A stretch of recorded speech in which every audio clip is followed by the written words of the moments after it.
Olá pessoal, seja muito bem-vindo a mais um GTcast. O GTcast com uma proposta nova, uma cara nova, um jeito novo que a gente espera trazer aqui para vocês para tratar dos principais acontecimentos na área tributária em relação aos últimos meses. Hoje a gente vai falar daquilo que aconteceu de mais importante nos meses de maio e junho de 2024. Eu espero que você goste desse novo formato.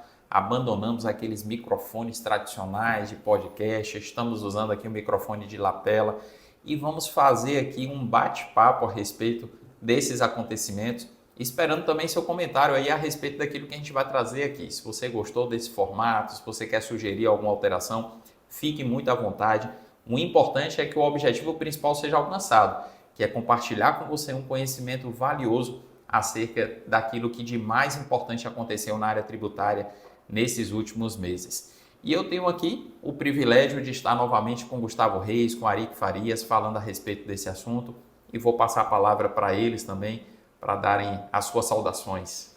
Olá, Alexandre. Olá, Arique. Inicialmente, eu gostaria de dizer que dessa vez a minha voz está me permitindo gravar um programa com ela funcionando bem. A Arique, da última vez, comentou comigo, é engraçado como sempre na véspera de gravação de programa você fica doente, sua voz fica ruim, mas dessa vez, Arique, estou aqui com a voz plenamente recuperada para falarmos dessa pauta, que é uma pauta de 2 meses, com muitas notícias, publicações importantíssimas e que a gente vai aqui debater para tentar transformar esse tanto de informação em conhecimento.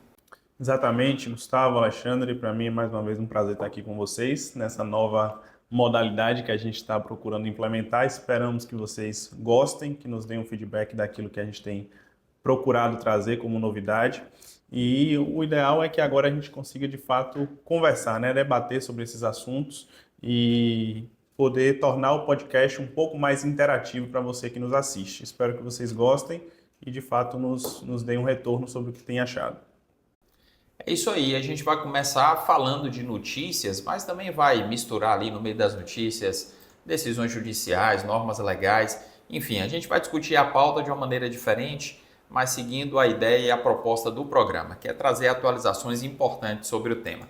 E eu vou começar aqui no giro de notícias destacando uma notícia que para mim é uma notícia importante e interessante que eu gosto sempre de comentar, diz respeito à arrecadação federal. Segundo foi veiculado agora no site do próprio governo federal, no mês de maio, a arrecadação das receitas federais somou 202,9 bilhões de reais e isso representou mais um recorde de arrecadação, até porque a gente está falando aí de um acréscimo real, já abatida a inflação pelo IPCA de mais de 10% em relação a maio de 2023. E isso é um sinal de que o governo não está com problema no que tange à arrecadação das receitas federais, pelo menos a União. E é também um sinal de que aquilo que vem por aí em relação à reforma tributária, pelo menos na minha avaliação, Arique, Gustavo, é que a tendência é de aumentar a carga tributária e a gente teme pelo que vai acontecer nesses próximos anos, porque se a arrecadação já está batendo recordes nesse sistema caótico, com aquilo que a gente está vendo que vai vir de mudança por aí, eu temo que o produto interno bruto seja ainda mais abocanhado pelo governo federal, que já leva uma fatia aí, salvo engano, superior a 1/3 do nosso PIB. Eu concordo e tem 2 elementos aí que para mim são extremamente importantes. O primeiro deles é algo que eu ouvia na época que eu fazia faculdade, que a regra de sanção, de penalidade, acaba motivando muita gente a obedecer à lei. Então é tanta obrigação nova que tem surgido, com uma série de penalidades para o descumprimento, isso por si só já tem feito muita gente correr atrás de uma regularização e recolhimento temporâneo dos seus débitos, dos seus tributos devidos, nesse caso aqui em relação à União. E junte-se a isso que essas novas obrigações que têm surgido têm permitido à Receita um controle muito maior que antes ela não tinha. Então, quando ela começa a utilizar esses meios eletrônicos, digitais, de inteligência artificial para ajudar nesse processo, ao meu ver, inevitavelmente a gente vai ficar batendo recordes aí. A cada vez que isso acontecer, vai ter recorde sendo quebrado.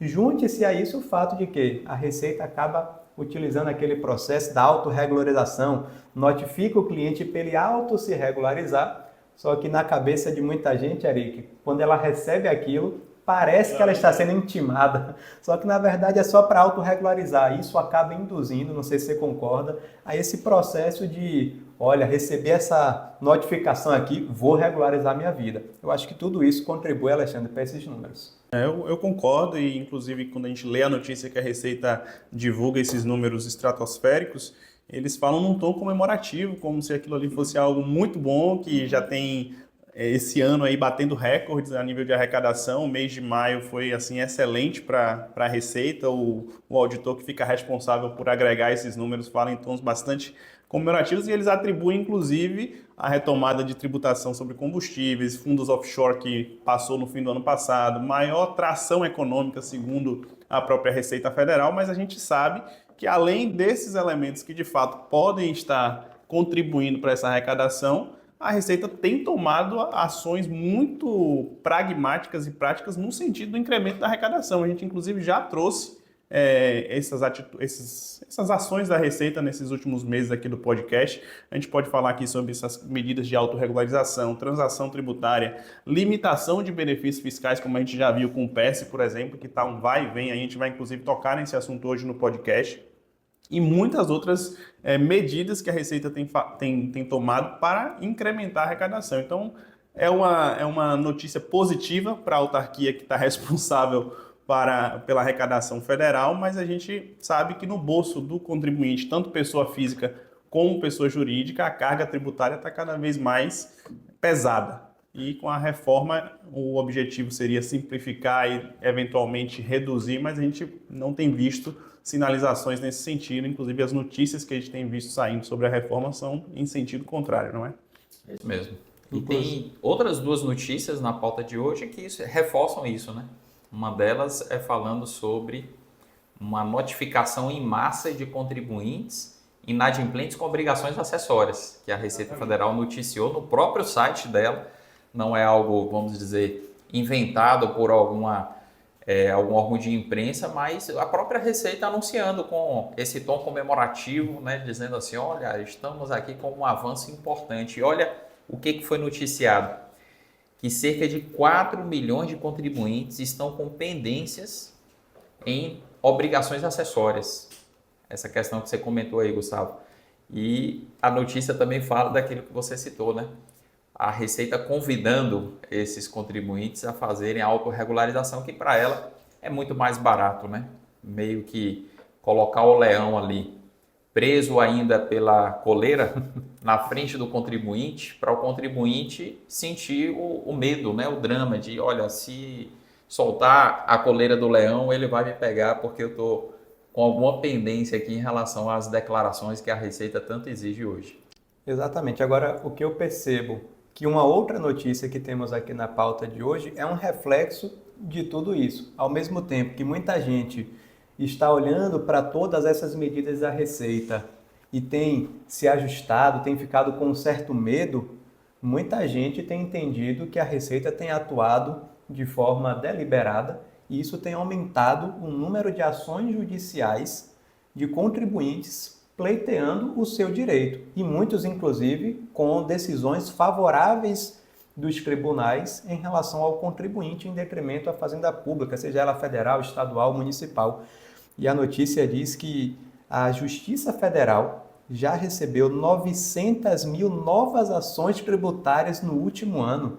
Gente, isso é um volume absurdo de novas ações só na área tributária. E depois a gente se pergunta por que há uma morosidade no julgamento. De fato, não sei nem se os juízes estão tão preparados para alcançar. E tudo isso é fruto de incertezas, desses vai e vem com relação a benefícios, um monte de mudança que a lei não se atualiza e você tem decisões do judiciário estabelecendo novos direitos. Tudo isso faz com que o nosso sistema tributário seja altamente complexo. Então, assim, eu acho que o número aqui é extremamente grande de novas ações, mas ao mesmo tempo eu não me surpreendo com um número como esse e uma notícia dessa. É verdade. Inclusive, analisando estatisticamente, uma população aí de 200 milhões de pessoas, você ter quase 1 milhão de ações de natureza tributária ajuizadas no último ano, não é isso? Exatamente. Quer dizer, a gente está falando de quase 0,5% da população, se a gente for considerar uma ação por cidadão, ajuizando a ação, é um número absurdo. E o pior é isso, né? que é num cenário que a gente vê que a tendência é isso aumentar. Com a reforma tributária, como a gente comentou, muitas outras teses vão surgir. E olha que a gente está falando de um cenário que de alguns anos para cá, nesse aspecto que envolve processo judicial tributário contra a União, é um cenário mais favorável, porque quando você tem a definição de uma tese lá em sede de repercussão geral no STF, com efeito repetitivo no STJ, tem uns pareceres vinculantes que volta e meia a gente comenta aqui, que autorizam a Procuradoria a não recorrer mais em determinadas teses. Ou seja, muitas dessas ações podem ser resolvidas em uma tacada só. Mas o que os contribuintes fazem? Eles ajuizam a ação, mesmo tendo alguém já ajuizado antes, porque corre o risco de aquela tese ser acolhida e os efeitos serem modulados. E quem não ajuizou a ação ficar de fora do benefício. Então, é um cenário realmente caótico. Eu não sei onde é que a gente vai parar caminhando dessa forma como a gente está vendo, não. E a gente sabe que o grosso desse contencioso aí tributário fica lá no sul e sudeste do país, lá nos TRFs, principalmente o terceiro e da quarta região lá de São Paulo, Rio Grande do Sul, enfim, e que tem uma jurisprudência um tanto quanto mais especializada, né? A gente sabe que a gente não pode negar esse fato. Quando a gente vem aqui para o Nordeste, para o Centro-Oeste, até para o Norte, os tribunais regionais que estão responsáveis por esses estados, eles têm sim uma jurisprudência coerente, mas não é tão especializada quanto esses tribunais do Sul. Sul e Sudeste. E quando você vai para os tribunais superiores de fato, às vezes você tem uma jurisprudência um pouco mais defensiva no STJ, por exemplo. No STF, a gente estava conversando recentemente, Gustavo, que a gente tem percebido que tem decisões mais coerentes a nível de política tributária e reconhecimento dos direitos do contribuinte, mas é um cenário incerto, né? É um cenário incerto para o contribuinte pessoa física, mas especialmente para o empresário, né, que tenta fazer negócios no país. Então, por exemplo, o PES, que é um assunto que a gente não parece que nunca vai morrer, né? A gente vai falar aqui para sempre. Sempre tem novidade. Sempre tem novidade. A gente vê que a Receita puxa de um lado, vem um juiz, um desembargador e concede o direito, concede o mandado de segurança, e aí você depois fica sujeito àquilo ali mudar novamente. Então, é complicado e é fruto desse cenário, né, de insegurança jurídica, de incertezas. A Justiça Federal, lá do TRT, a Justiça Federal de forma geral, na verdade, eles publicaram essa informação de que tinham 900 mil ações e disseram que eles eram o único ramo da Justiça que era superavitário. Porque, como se a Justiça tivesse que ter um compromisso com o superávit, né? Porque eles recuperaram mais de 40 bilhões de reais, pelo que eu li, nessas ações aí nesses últimos tempos. Via execução fiscal. Via execução fiscal, julgamentos que vinham garantindo a arrecadação do fisco, mas, de certa maneira, te faz refletir, né? Por que é algo para se comemorar uma justiça superavitária? Ela tem que garantir o direito daquilo que foi passado. Se passou no Congresso, passou na lei, tá publicado, está válido para o contribuinte, ela não tem compromisso com o erro não tem que ter compromisso com o erro do Congresso, eventualmente. Tem que ter compromisso com o direito do contribuinte, que foi garantido em lei, inclusive. Então a gente fica nesse cenário, infelizmente, mas é a realidade do Brasil hoje. Inclusive, você falando acerca do PES, eu vou até levantar essa bola aqui, porque na nossa pauta temos uma notícia sobre o PES, temos decisão que envolve o PES e temos legislação que envolve o PES. Então, a gente tem muito o que falar sobre esse assunto e tem uma notícia aqui que diz que até 7 de junho, estamos gravando aqui referente a maio e junho, apesar de ter passado um pouco dessa data, que já foram realizadas 3.129 solicitações para a utilização do PES. Queria ouvir vocês, mas assim, de antemão, já esclarecendo para o nosso ouvinte que o PES tem tido tantas idas e vindas, não teríamos como fazer esse resumo todo aqui agora. Temos vários programas, né, Ari, que já gravados, falando sobre toda essa sistemática, conversando inclusive hoje de manhã com Alexandre, há a possibilidade de em algum momento a gente fazer uma aula, uma live, não definimos ainda, mas para elucidar alguns pontos dessa temática, inclusive se você se interessa por esse conteúdo, uma publicação como essa, um conteúdo como esse, comenta aí para a gente avaliar a melhor forma de trazer isso, né? Gerar essa interação. Mas a última mudança que a gente teve no PES foi que o rol de empresas que poderiam se beneficiar reduziu bastante e que agora há necessidade de que a empresa solicite à Receita Federal do Brasil o direito de se beneficiar do programa. Uma série de regras foram estabelecidas para que ela possa fazer o requerimento e a Receita vai avaliar o perfil daquela empresa. Será que eu concedo ou não o direito a ela de se beneficiar do programa? O que eu acho que vai ser uma grande confusão de uma certa forma. Os requisitos estão postos lá, mas eu fiquei encucado, Ari, que com esse número de um tanto de quinais que a gente tem ali que podem estar no PES, até o dia 7 de junho termos apenas 3.129 pedidos à Receita para enquadramento nesse benefício. Sim. Eu acho que esse número, a tendência é que ele aumente substancialmente. Acho que o prazo final para esse pedido de habilitação é no dia 2 de agosto, então daqui da gravação desse podcast ainda falta aí quase 20 dias para encerrar o prazo.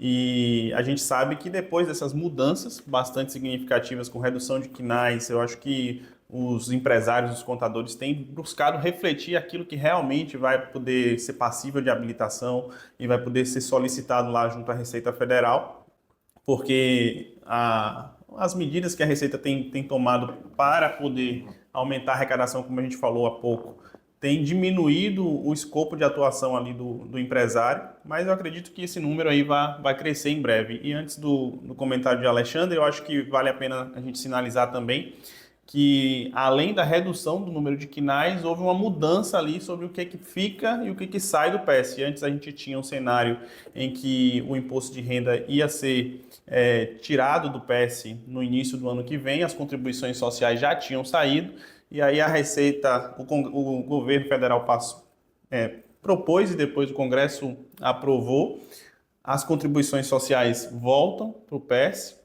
o imposto de renda e a CSLL, que é uma das contribuições sociais, saem de novo agora em janeiro de 2025 e até o fim de 2026 acaba. Então, nem o prazo de 2027, que havia sido proposto inicialmente lá em 2022, ele vai ser respeitado. E é lei. A lei alterou a duração do programa de forma taxativa, a gente acredita agora, não sabemos exatamente quais serão os desenrolares nos próximos meses e anos aí. Mas, Alexandre, eu passo a bola para você.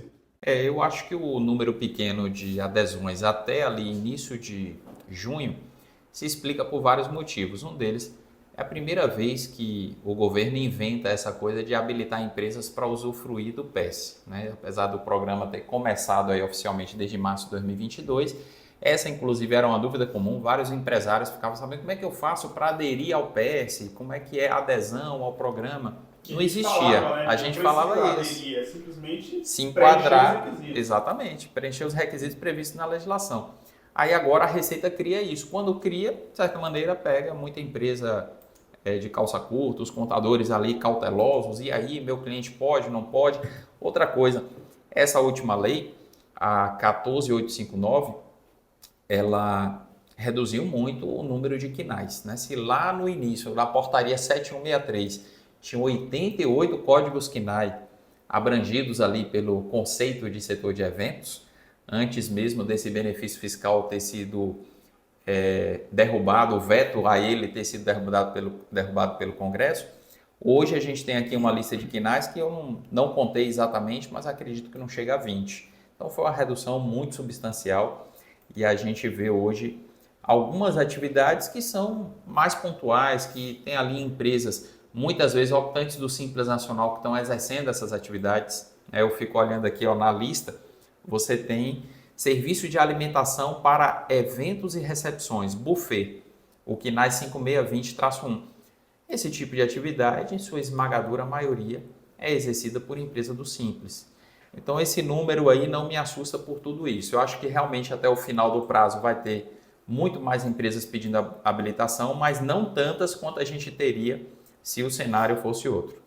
E um outro detalhe que é importante, essa lei que Alexandre mencionou, a lei 14859, que trouxe essa alteração, ela de uma certa forma foi regulamentada por uma instrução normativa da Receita Federal do Brasil, que é a 2195 de 2024. Inclusive revogou a instrução normativa do PES anterior, né? Exatamente. Revogou na íntegra. E ela trouxe a disciplina quanto à habilitação e à fruição desse benefício fiscal. E aqui me permitam fazer uma crítica, são algumas regulamentações que não respondem todas as dúvidas que nós temos quanto ao assunto.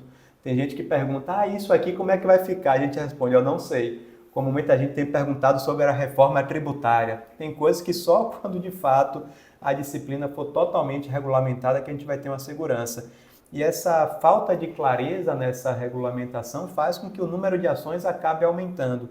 Mas um dos detalhes que eu queria chamar a atenção aqui quanto a essa habilitação que a instrução normativa traz é a necessidade agora de que a empresa tenha como KNAI principal ou atividade preponderante, ou seja, que deu mais faturamento para a empresa, uma das atividades enquadradas lá no artigo que trata das atividades beneficiadas pelo programa, que Alexandre mencionou. A pergunta que eu faço aqui, Alexandre, é a seguinte: a Receita agora quer estabelecer um critério objetivo? Porque antes ela estava dizendo, não basta ter o KNAI, tem que estar relacionado ao setor de eventos. Isso para reduzir o direito dos contribuintes, que a gente rebate isso aí frontalmente. Mas agora, para a empresa se beneficiar, o critério é ela ter o código KNAI como atividade principal. E ela não faz menção nenhuma de que tem que ser faturamento daquele KNAI no setor de eventos. E dentre a documentação que a empresa precisa comprovar nesse requerimento, não há nenhum que fale do faturamento ou para que tipo de atividade prestou serviço. Me parece contraditório. Ela, em algumas consultas, em algumas manifestações, dá a entender que o critério é cumulativo, tem que ter o KNAI, tem que exercer a atividade, para agora estar dizendo que o critério para habilitação é objetivo com base no KNAI principal da empresa. Então é esse tipo de situação que gera essa revolta por parte da população, não só o vai e vem que gera insegurança jurídica, mas é um vai e vem muito tendencioso. É a Receita sempre tentando puxar para o lado dela o benefício para que ela possa, e aí vem o auditor depois, Ari, que comemora o volume da arrecadação, né? Esse tipo de coisa que a gente fica sujeito. Eu até pego o exemplo de um restaurante, eu acho que a gente até já comentou um exemplo como esse aqui tempos atrás. Um restaurante que funciona em uma área comercial, por exemplo, numa galeria de um edifício comercial. E ali naquela cidade o comércio só tem movimento ali de segunda até sexta, que não justifica o restaurante abrir no sábado. Então, de segunda a sexta ele abre, suponhamos, para almoço, suponhamos que seja um restaurante de comida aquilo. Esse restaurante que não tem nada de turístico ou de voltado para o setor turístico, muito menos voltado para eventos, esse restaurante está aqui no KNAI exatamente na situação que Gustavo pontuou. Apto a preencher as condições para se enquadrar no PES. Agora, lá no início, que tinha muito mais KNAIs, a Receita Federal volta e meia fala ali de maneira muito discreta, olha, não basta ter o KNAI, precisa estar ligado à realização de algum evento. Mas espera aí, onde é que está definido o que é evento? Porque o restaurante que não está ligado a evento está até hoje com o direito de se habilitar no PES. Então são incoerências mesmo que a gente não cansa de criticar e pontuar. Exato. E essa solução de consulta COSIT 109 de 2024, que saiu no dia 2 de maio, a gente até tinha colocado ela aqui na pauta para falar. O que ela explica, de modo geral, não é nada novo. É uma entidade sem fins lucrativos que questionou a Receita se o PES abarcava, inclusive, o PIS sobre a folha de salários que ela precisa recolher. E aí a Receita foi bem racional, didática, dizendo que o PIS alcança a receita de faturamento, da exploração da atividade econômica, trocando em miúdos. Então, a folha de salários ali, que é o PIS/PASEP sobre a folha de salários, não estava isento por conta do PES, não estava com a alíquota zero por conta do PES, deveria ser recolhido. Só que aí no finalzinho da solução de consulta, lá num dos últimos parágrafos, a Receita vai lá e deixa algo para você pensar. E não tinha muito a ver com a pergunta em si. Eu vou ler aqui o trecho, só para ficar mais claro. E ela fala assim, a solução de consulta COSIT, número 141 de 2023, é uma solução bem antiga já, para os nossos tempos aqui, tudo que já mudou, explana acerca da possibilidade de fruição do benefício fiscal previsto no artigo lá da lei do PES, no artigo 4º, por pessoa jurídica que ofere receitas e resultados no exercício de atividades constantes do anexo 1º da portaria de 2023, que era a primeira que regulamentou lá os KNAIs que estavam no PES. De 2021. 2021, verdade, perdão. Aí ela concluindo que as referidas atividades econômicas devem estar efetivamente relacionadas a alguma das áreas do setor de eventos arroladas no artigo 2º, parágrafo 1º da Lei 14.148, que aí tem lá hotelaria, tem algumas outras áreas, acho que são 4 incisos, que eles pretendiam dizer o que era setor de eventos. E agora eles estão deixando lá no finalzinho da solução de consulta para ninguém dizer depois, amanhã ou depois, a Receita nunca falou, não deixou isso muito claro. Você vê que não era bem o objetivo da solução, mas ela aproveitou para arrematar e deixar claro qual é a posição dela, no mínimo daqui para frente. Para que quando venha outras desenrolares desse assunto, não, eu já tinha deixado mais ou menos claro, no mínimo. Aí bota lá no final da solução de consulta. Solução parcialmente vinculada à solução X, Y, Z, para que o contribuinte fique meio que amarrado naquilo que ele pode argumentar, porque teoricamente ela falou o que ela tinha que falar. Mas é isso que eu considero incoerente. Como é que ela em uma solução de consulta diz isso, mas o critério para se habilitar é objetivo com base no PNAE, como o Alexandre falou, de uma empresa que talvez nem execute nada relacionado ao setor de eventos, enquanto que uma empresa de vigilância que estava nessa portaria que você mencionou de 2021 poderia fazer vigilância só para eventos e agora está fora. Exato. Qual é o critério que a Receita utilizou? O critério era objetivo ou não era? Era acumulativo. Ela vem com uma solução dessa que não se propunha a falar sobre esse assunto e diz que teria esse requisito cumulativo. Mas todas as outras ações dela indicam o contrário. E aí ela usa isso, ao meu ver, para puxar a sardinha e falar assim, não, eu vou utilizar esse critério, às vezes, para indeferir um pedido de restituição de alguma dessas contribuições de um determinado contribuinte, mas que na prática, se a gente fosse falar aqui em termos jurídicos legais, qualquer juiz indeferiria essa causa da União sendo favorável ao contribuinte. E talvez por isso a gente volte para aquela notícia de um volume absurdo de ações judiciais na área tributária na Justiça Federal. É esse tipo de situação que faz esse cenário surgir. E sabe o que me preocupa? É na Justiça Federal, um juiz que lida com tantas matérias, ele pegar uma matéria tão complexa como essa para julgar. A gente que está acompanhando, está discutindo, a gente tem dúvida, Gustavo acabou de falar que tem coisas que a gente não sabe responder, que a gente acha que deve ser nessa direção. Tem gente que pensa diferente. Você confiar que o juiz vai conseguir se debruçar sobre esse emaranhado de alterações, de normas, interpretações truncadas, para ele chegar à conclusão mais sensata, olha, é de preocupar. Ainda bem que no nosso sistema a gente espera que, ganhando ou perdendo na primeira e segunda instância, essa matéria, de uma maneira geral, vá para a STJ, STF, e lá vai ser definido de maneira que tudo vai seguir a orientação, a conclusão que for adotada lá. É o que a gente espera, só que ao mesmo tempo a gente tem receio do que vai ser decidido lá em cima. Você pega a questão da desoneração, outro assunto imortal, né? Espinhoso, que a gente sabe que tinha uma legislação que fundamenta o programa, né? O programa não, a possibilidade de opção pela CPRB, e você tem aí agora uma discussão sobre se vai expirar de forma gradual até 2027, como é que vai funcionar. E a gente sabe que hoje, depois que saiu a última decisão lá do ministro Zanin, suspendendo a decisão dele mesmo, que já tinha entrado em vigor, o assunto vai ser decidido mediante acordo pelo Congresso e pelo governo federal, para ver quem é que vai, de onde é que vai sair o dinheiro para continuar financiando a desoneração. E esse acordo vai ser homologado pelo STF. Ou seja, no mínimo, não está errado na prática assim, da democracia, mas você sabe que tem ali os conchavos, as decisões acordadas, com uma capa de direito por cima, né, de jurídico, mas que ali é decisão política, eminentemente política, sobre o que vai ficar, não vai ficar, vai ser quem é que vai permanecer esse ano até o fim do ano, depois quem vai sair a partir do ano que vem, quais são os setores da economia que voltarão a ser oneradas, né? Então, não é algo completamente imparcial nem isento, né? Mesmo lá nos tribunais superiores, talvez mais lá ainda, que estão mais próximos do poder, né? Exatamente.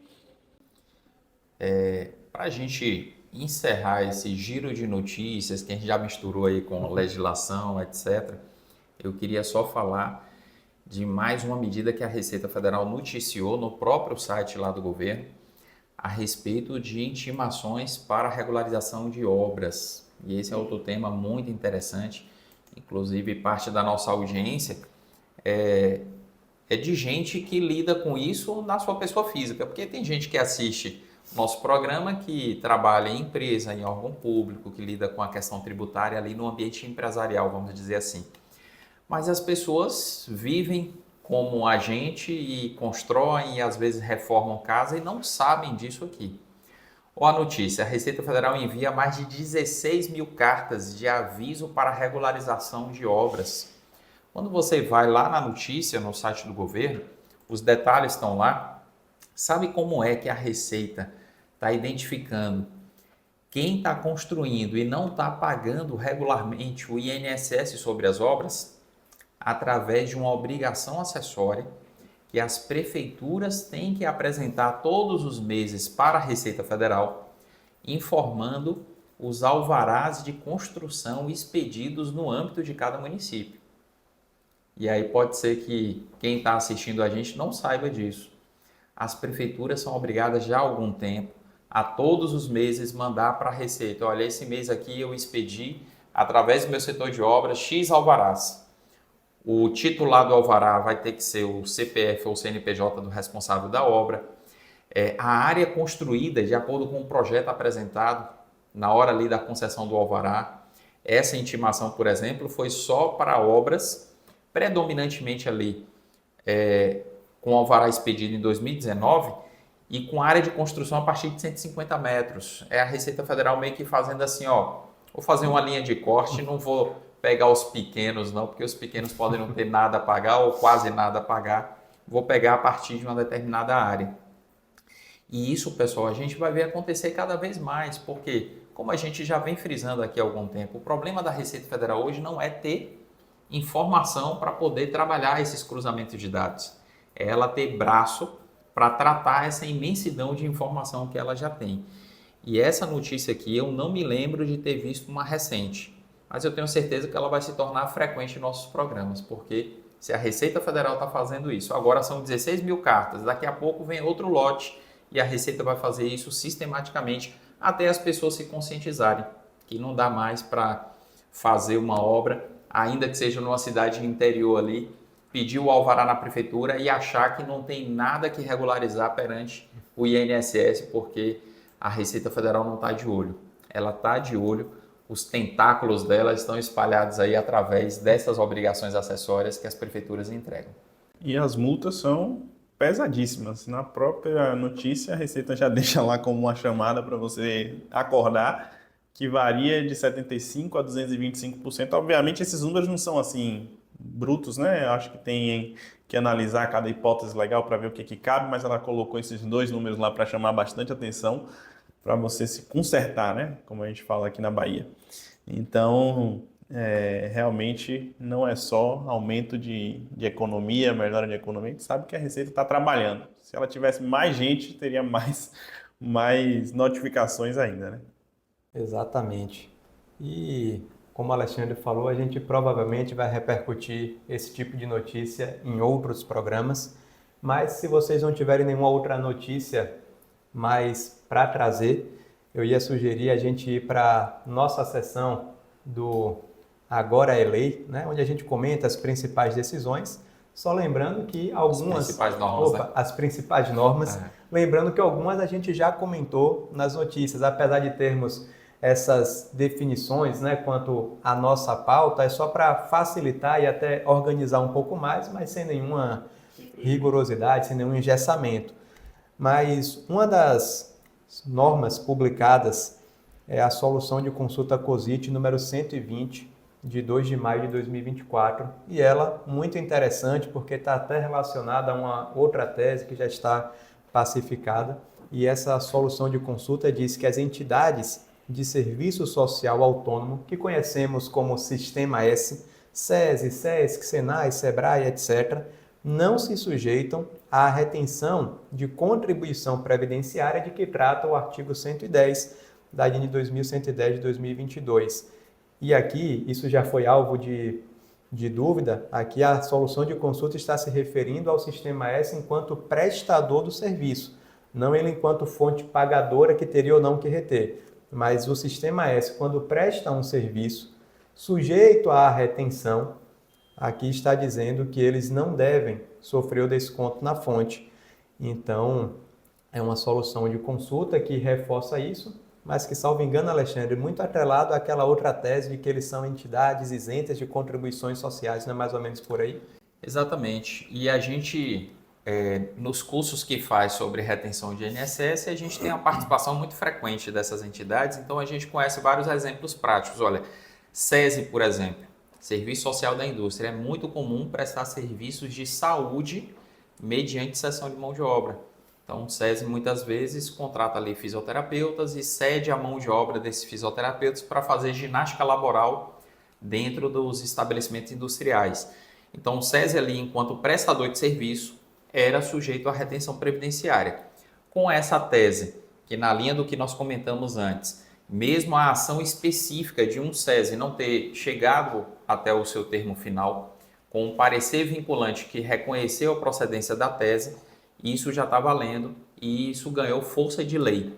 Então, o SESI, nessa circunstância que eu exemplifiquei, deixou de sofrer a retenção previdenciária.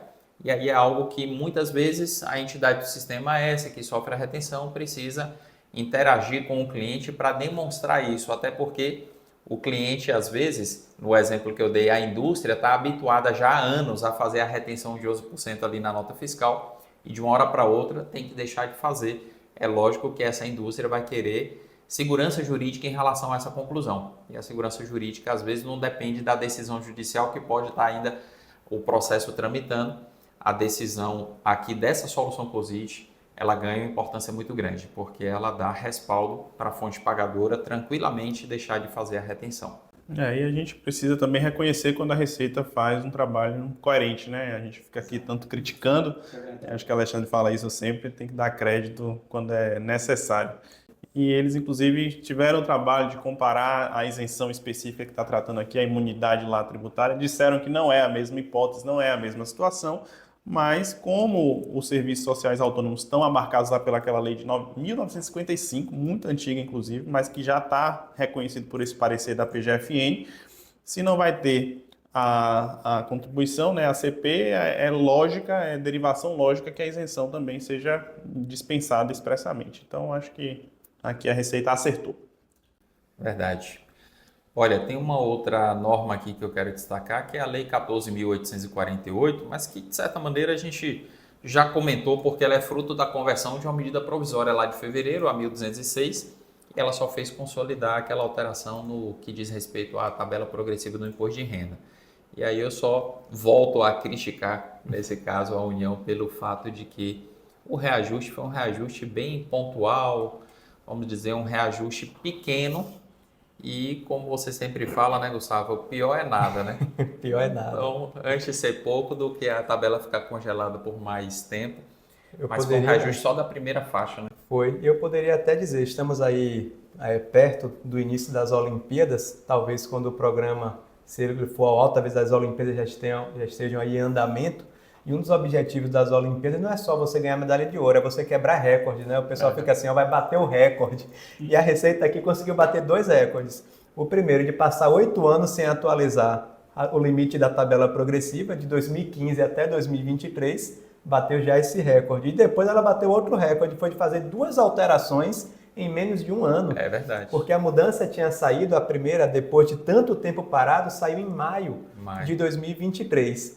E, apesar de essa lei ser de maio, isso já foi fruto de uma medida provisória que saiu em fevereiro. Ou seja, em maio teve uma atualização, em fevereiro teve outra atualização. Estamos falando aí de 9 meses, né? 9 meses, depois de 8 anos. Acho que é inédito mesmo. É inédito. Então, 2 recordes aí em pouco tempo, mas ainda muito discreto. A gente espera que isso aí se mantenha de forma a pegar a defasagem de muitos anos que, de fato, isso ficou sem atualização. E eu quero frisar que foi o reajuste, me corrija se eu estiver errado, mas o reajuste na primeira faixa, que era a chamada faixa de isenção, né, que agora é faixa de alíquota zero. Não houve reajuste nas faixas superiores de 15%, 22,5%, 27,5%, continua igual. Não houve reajuste também nas deduções. As deduções de dependentes continuam no mesmo valor e a dedução de despesas com educação também continua no mesmo patamar. Isso. Essa é de educação que não se abate no momento da retenção, só na declaração anual.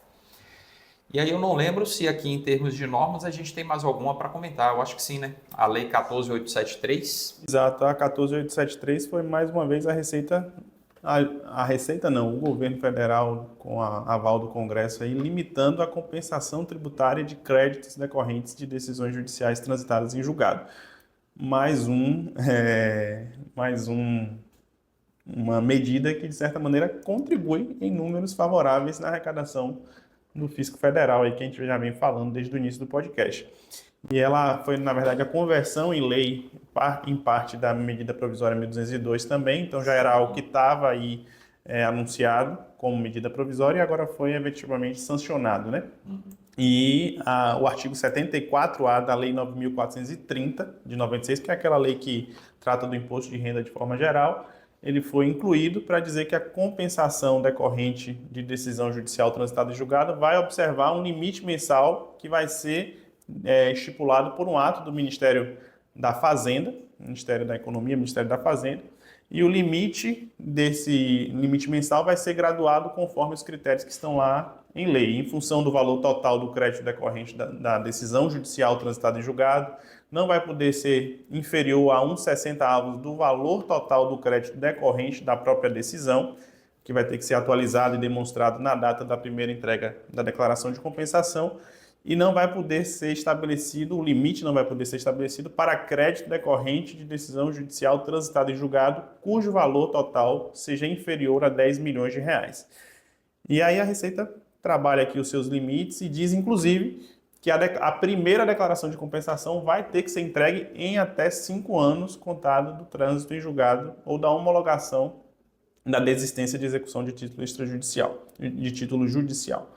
Então, passo aí para você comentar. Eu vejo que essa medida, felizmente, ela vai atingir um universo pequeno de empresas e a Receita, eu acho que fez essa conta, né? Ela falou assim, ó, se eu adotar essa medida impopular, eu vou atingir aqui uma grande quantidade de contribuintes se eu não estabelecer aqui um valor limite. E aí esse limite ficou bem elevado, porque ter um crédito de 10 milhões para recuperar é algo típico de empresas de grande porte e às vezes até dependendo da tese, nenhuma empresa de grande porte chega a ter 10 milhões em uma decisão judicial para recuperar.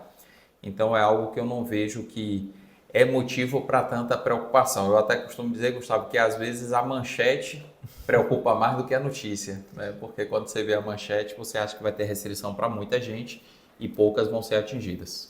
A gente já viu isso em várias situações, né? Quando foi criado lá o Comitê Gestor de Obrigações Acessórias, lá com relação ao ISS, a gente achou que era para todos os serviços e as manchetes diziam isso, mas quando a gente ia para a lei era um Comitê Gestor de Obrigação Acessória para algumas atividades específicas da Lei Complementar 116. E aí eu volto a reforçar o nosso objetivo aqui, até puxando um gancho para a próxima norma, que o nosso objetivo é transformar informação em conhecimento. Porque informação, acesso a essa pauta aqui, Alexandre, qualquer pessoa que abrir o site da Receita vai conseguir ver.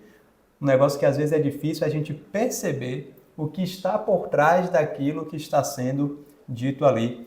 E a solução de consulta COSIT 160 de 2024, que é uma das que está na nossa pauta, a princípio, a primeira vez que eu li, eu achei que não tinha muito a ver com o que a gente falava e foi na nossa discussão aqui que Alexandre trouxe um ponto importante que mudou a minha forma de olhar para essa solução de consulta, que ela fala da isenção e a não incidência da COFINS sobre receitas decorrentes da exportação de serviços, de que tratam a medida provisória 2158 de 2001 e o caput do artigo 6º da Lei 10833 de 2003, dizendo que essa isenção e não incidência estão condicionadas à prestação desses serviços a pessoas físicas ou jurídicas residentes ou domiciliadas no exterior ou ao ingresso de divisas. E ao ingresso de divisas. E ao ingresso de divisas. E me parece aqui, Alexandre, que está voltado ao fato de o serviço ser prestado no Brasil, ser prestado no exterior, a diferença que há para o ISS no entendimento dessa matéria, não é isso mesmo? É isso mesmo, eu até tive o privilégio de dar uma palestra em um congresso, em um simpósio em Campinas, recentemente, e esse não foi o tema da minha palestra, mas eu compus a mesa de debates da palestra seguinte, que foi de um professor bastante renomado na área tributária, o Marco Greco, e ele falou sobre essa questão. No âmbito do ISS, ele frisou o ISS, existem várias teorias e uma discussão muito rica sobre a questão do serviço ser prestado no Brasil, ser prestado fora, o resultado material acontecer aqui ou acontecer fora. E aí, durante o debate, eu tive a oportunidade de fazer essa pergunta para ele, né? Falei, interessante como o nosso sistema tributário é confuso. Você tem um critério diferente para dois tributos que igualmente incidem sobre o faturamento. Assim como o ISS é sobre o faturamento do serviço, o PIS e COFINS também.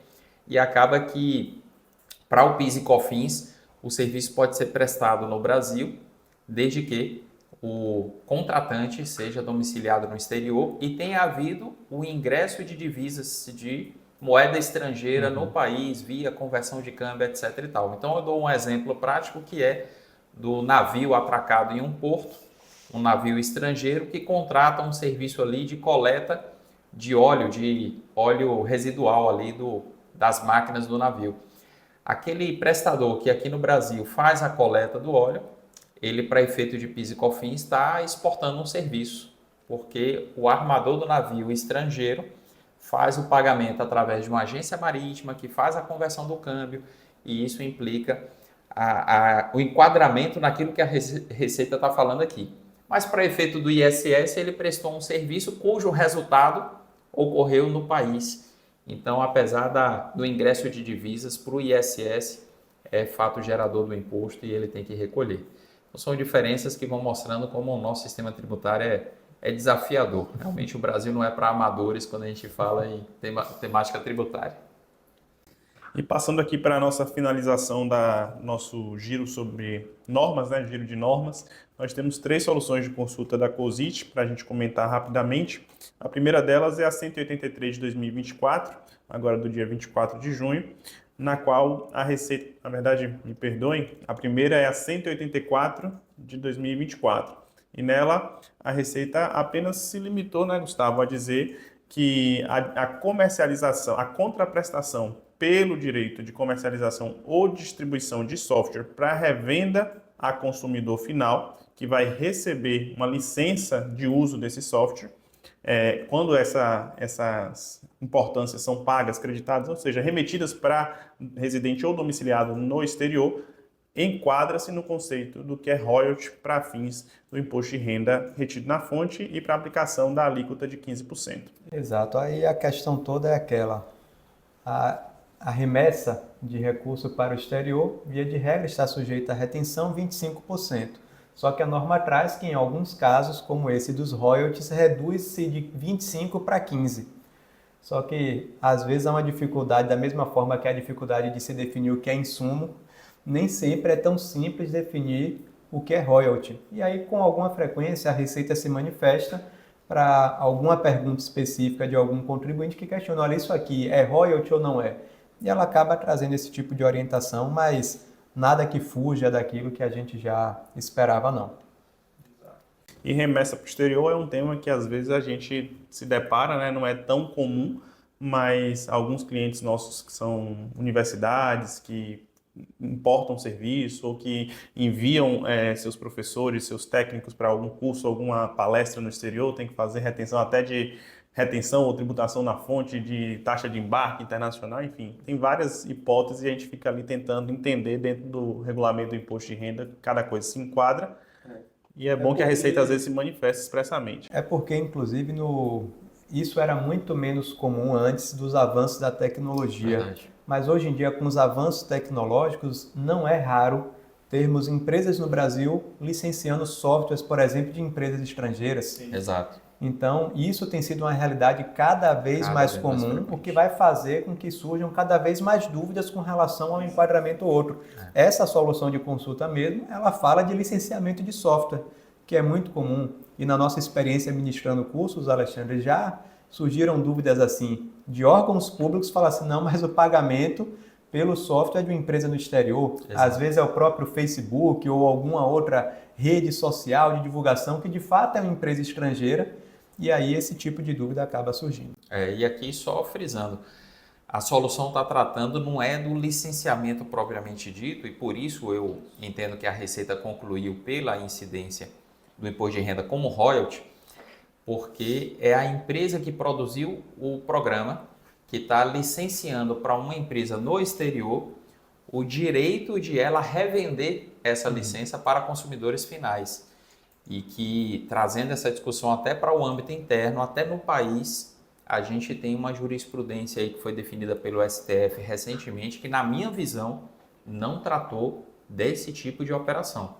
E aí a gente ouve muita gente reproduzir, o Supremo definiu que licenciamento de software é serviço, etc e tal, mas na minha opinião o STF não definiu essa situação aqui especificamente da licença do direito de comercialização, mas que é tema que a gente, vamos dizer, vai render em alguma outra decisão, em alguma outra solução de consulta que surgir aí pela frente. Exato. A próxima solução de consulta que a Ari ia mencionar é a 183 de 2024 e ela trata de um aspecto que é bem interessante, mas que ao mesmo tempo, pela própria ementa, já fica bem claro, que fala daqueles casos em que empresas têm valores ali a receber a título de indenização por lucros cessantes, reconhecidos judicialmente, e a apuração dessa empresa é pelo regime de competência, em que momento se considera ali que houve, né, o ingresso desse valor. E ficou definido aqui que consideram-se auferidos pela pessoa jurídica beneficiária na data do trânsito em julgado da sentença judicial, e não no momento, por exemplo, da liberação do valor, de alguma forma. Como é regime de competência, se entendeu que seria a data do trânsito em julgado da decisão que definiu os referidos valores.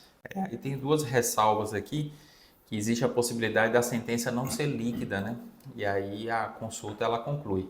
Se for uma sentença condenatória que não definiu os valores, então, em vez de ser a data do trânsito em julgado, passa a ser a data do trânsito em julgado da sentença que julgar a impugnação à execução, ou seja, a sentença que dentro ali da fase de cumprimento bateu o martelo no valor, quantificar o montante que a empresa vai receber.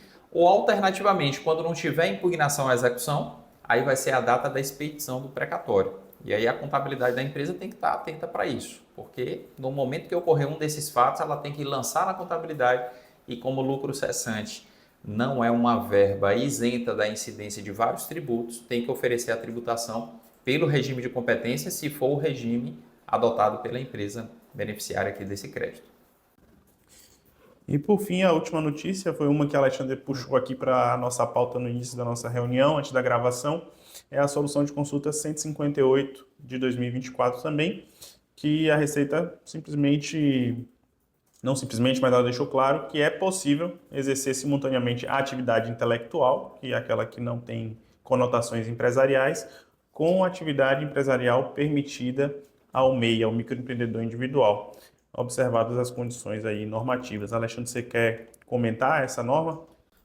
Essa é uma solução de consulta que fala de algo que a gente frisa bastante, tanto nos nossos cursos, como eu também trato disso lá no livro Gestão Tributária de Contratos e Convênios, e é preciso ter cuidado para a compatibilidade da atividade que o MEI exerce com aquilo que está previsto lá na resolução número 140 de 2018. E tem muita gente por aí que está contratando o MEI e não está atentando para isso. E tem muita gente, inclusive, que não está percebendo uma armadilha que foi montada pela Receita Federal.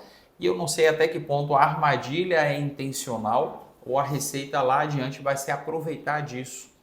É o seguinte, quando o MEI está emitindo nota fiscal pelo Portal Nacional de Nota Fiscal de Serviços, já que a nota fiscal de serviços do MEI se tornou obrigatoriamente a do modelo nacional desde setembro de 2023, o MEI está colocando códigos da Lei Complementar 116 para identificar o serviço que ele está prestando.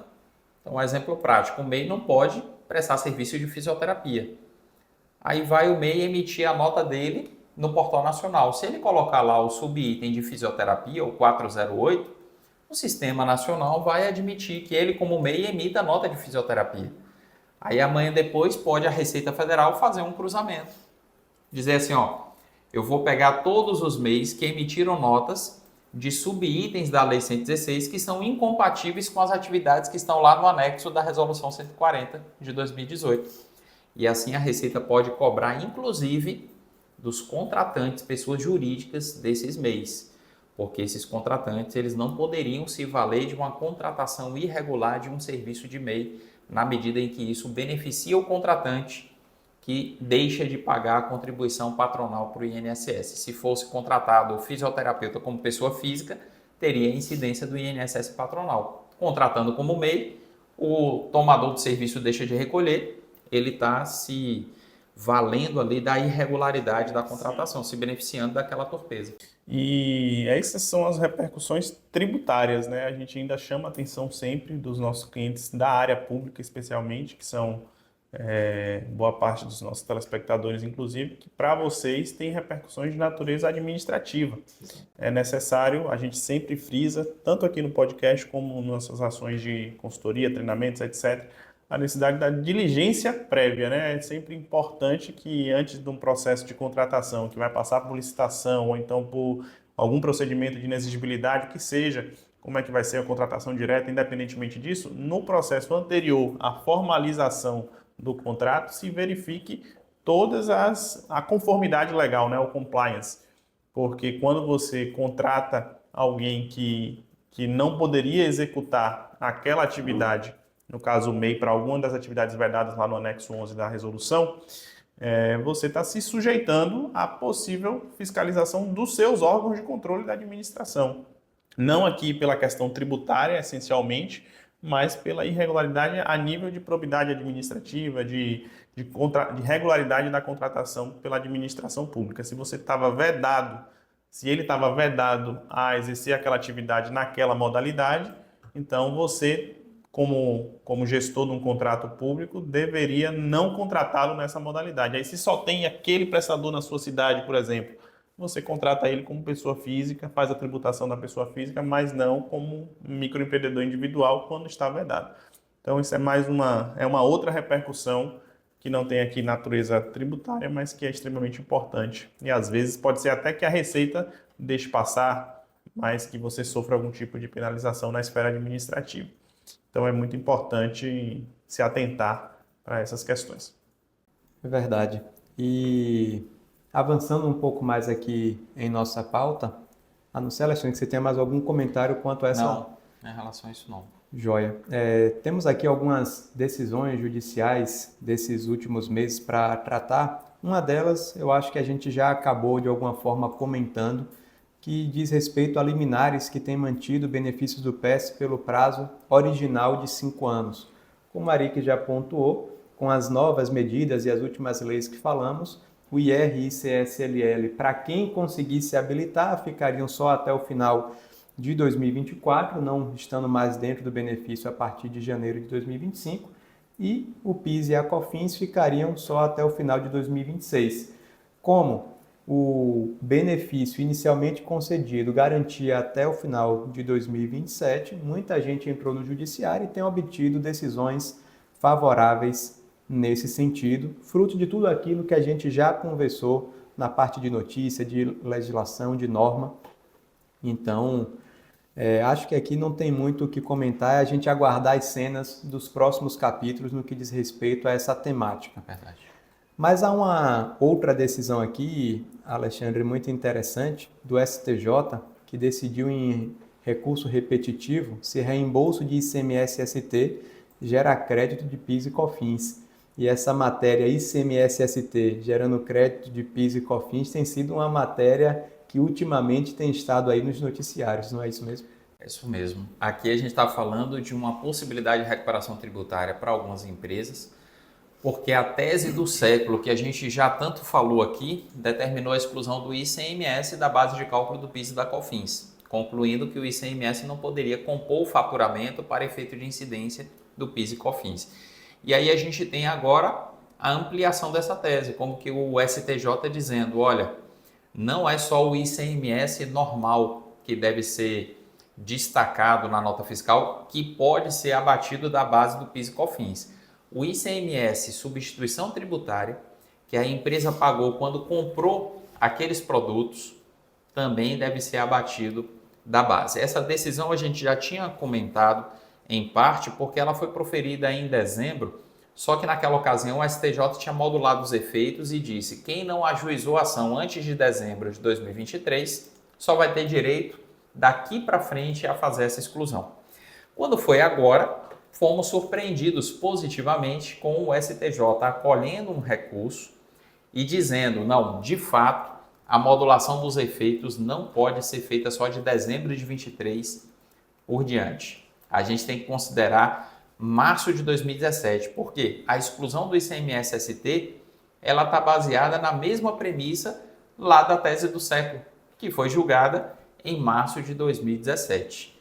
Então, os contribuintes que se enquadrarem nessa situação, e aí eu vou pegar um exemplo de um setor que muito comumente é afetado por essa medida aqui, o setor de construção civil. Empresas que compram material de construção e na hora que compram, por exemplo, compram cimento para revender. O cimento já foi tributado com o ICMS na compra, pelo regime de substituição tributária. Essas empresas vão poder excluir esse ICMS pago na compra na hora de calcular o PIS e COFINS na saída. O grande problema, Gustavo, é como instrumentalizar isso, como é que vai se dar a operacionalização dessa apuração. Porque do ponto de vista do controle desse crédito, vai ser um desafio muito grande para as empresas. Exatamente, a gente poderia pensar alguns problemas. Um deles é que você citou o exemplo aí da construção civil com o cimento, que tem ali a substituição tributária do ICMS. Mas se a gente pensar em um outro ramo, por exemplo, mercados, né, que compram para revender, muitos desses produtos que são comprados vêm com ICMS-ST, mas o PIS e COFINS na saída deles, por exemplo, é alíquota zero ou tributação monofásica, então isso já não daria direito a crédito, porque tem que ser uma saída sujeita ao PIS e COFINS. Então todos esses detalhes têm que ser observados. E um outro detalhe, às vezes a compra, Alexandre, é em um volume muito grande, mas que aquilo vai ser vendido ao longo de vários meses.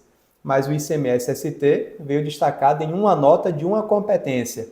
Ele poderia se aproveitar de todo aquele crédito na mesma competência ou ele teria que fazer o proporcional à medida que aqueles produtos fossem sendo vendidos? São algumas perguntas que a gente aguarda que sejam respondidas nesse manual, nessa regulamentação, quanto à forma de utilização desse crédito, mas que de fato é uma temática que provavelmente a gente voltará a falar em outros programas. É mais um desdobramento da tese do século, né, com as suas chamadas teses filhotes. E essa tese aí, vamos dizer, não é propriamente uma tese filhote, porque, na minha opinião, o STF já deveria ter enfrentado isso quando decidiu sobre a tese do século. Inclusive, curiosamente, o STF acolheu a tese do século e esse desdobramento agora que a gente está noticiando é um desdobramento que o STF disse que não tinha caráter constitucional. E aí foi para o STJ julgar algo que se baseou na mesma fundamentação daquilo que o STF havia decidido.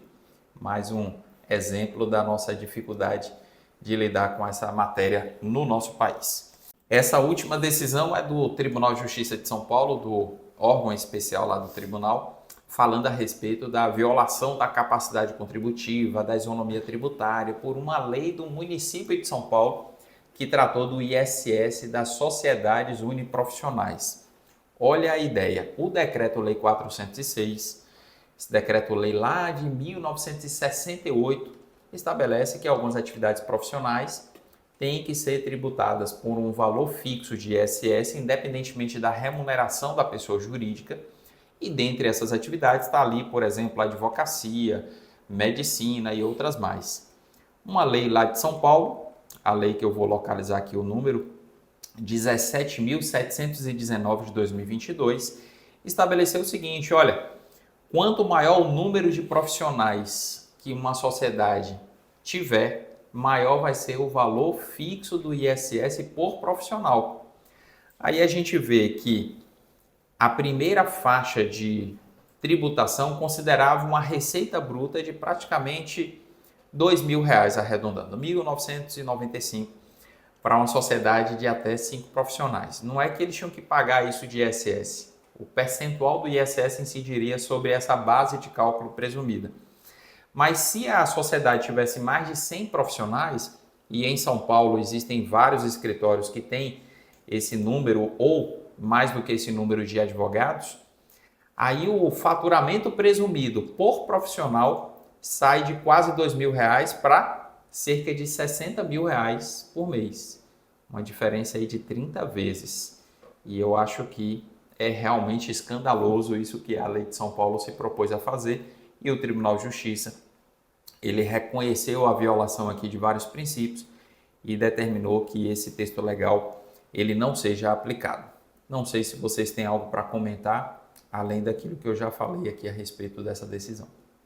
Olha, de minha parte também não. E eu gostaria de, como o Alexandre já falou, essa era a última decisão que tínhamos para pontuar, e a gente chegou naquela parte do nosso programa que é destinada a responder a perguntas daqueles dos nossos ouvintes que interagem conosco, e é uma parte muito importante do nosso programa, porque aqui a gente fala de um monte de coisa que talvez não se aplique para muita gente. Nessa parte das perguntas a gente consegue ir na dor daquele ouvinte, de tudo o que temos falado que tem sido dificuldade ou problema para ele. E eu vou começar já me propondo aqui a responder a primeira pergunta de Cláudio.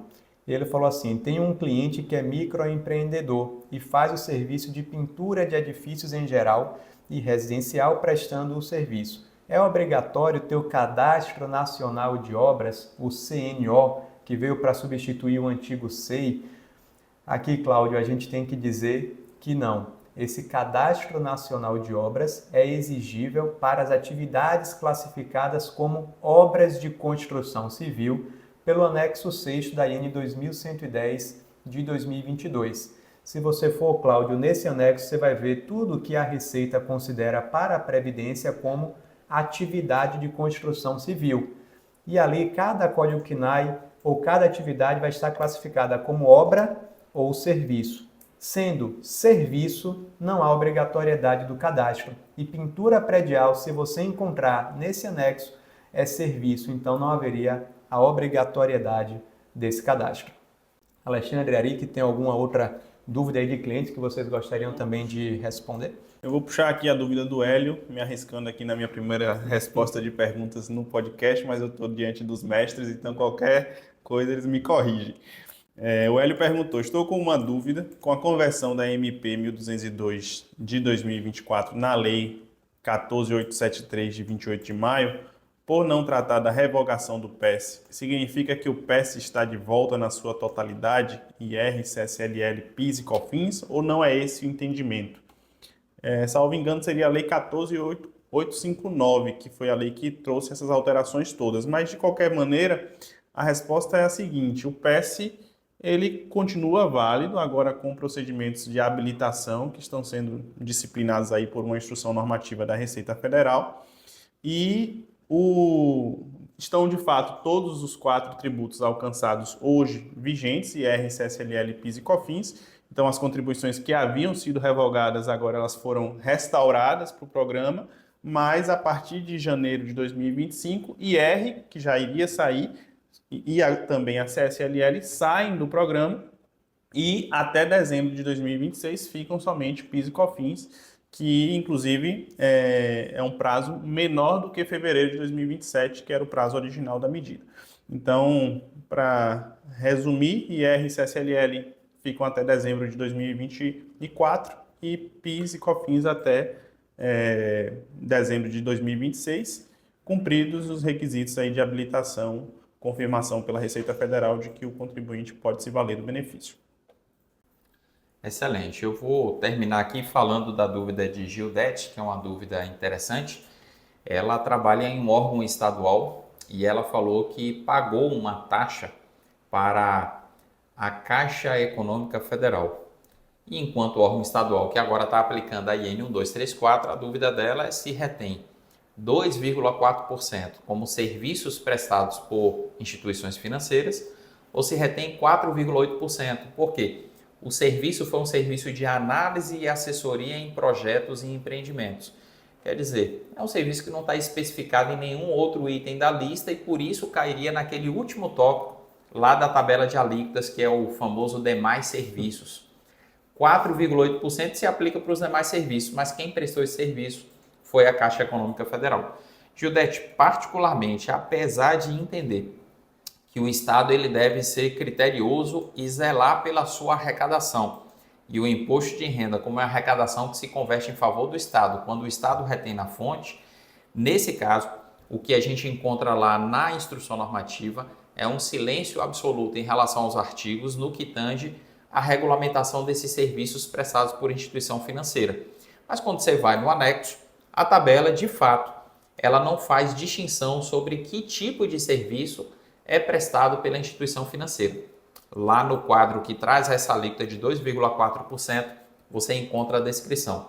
Serviços prestados por, aí vem bancos comerciais de investimento, caixas econômicas, de modo que a gente é levado a concluir que, independentemente do tipo de serviço que a Caixa Econômica Federal está prestando nesse contexto, a alíquota é a alíquota de 2,4%. E somente uma solução de consulta apresentada pela Receita Federal, respondida via COSIT, ela nos levaria a uma conclusão diferente. Portanto, se você deseja efetuar a retenção com a segurança absoluta de que essa interpretação é a interpretação correta ou não, a gente recomenda que você providencie e protocolar essa consulta formal perante a Receita e aguardar a resposta. Eu acho que a dúvida das pessoas é porque acha que só se aplica 2,4% quando é serviço por instituição financeira relativo ao setor bancário, por exemplo. Exato. Mas, de fato, como você bem pontuou, a norma não faz essa distinção e não somos nós que vamos fazer aqui, né? Exatamente. É até um princípio de interpretação, né? Onde o legislador não fez a ressalva, não cabe ao intérprete fazê-lo. Meus amigos, considero que a gente venceu a pauta e com uma proposta aqui nova, diferente, que eu acho que vai ficar mais leve para quem vai nos assistir e ter que digerir esse conteúdo que não é nada leve, né? É verdade. Eu gostaria, inclusive, de sugerir que você que nos acompanha, deixe seus comentários, seja pela plataforma que você estiver vendo, seja no YouTube ou pelas redes de transmissão de áudio. Comenta se esse programa tem sido válido para você, deixe as suas dúvidas, que nós nos empenharemos nos próximos programas também em tentar responder. E o seu feedback é importante para a gente, porque afinal de contas o programa é feito para você.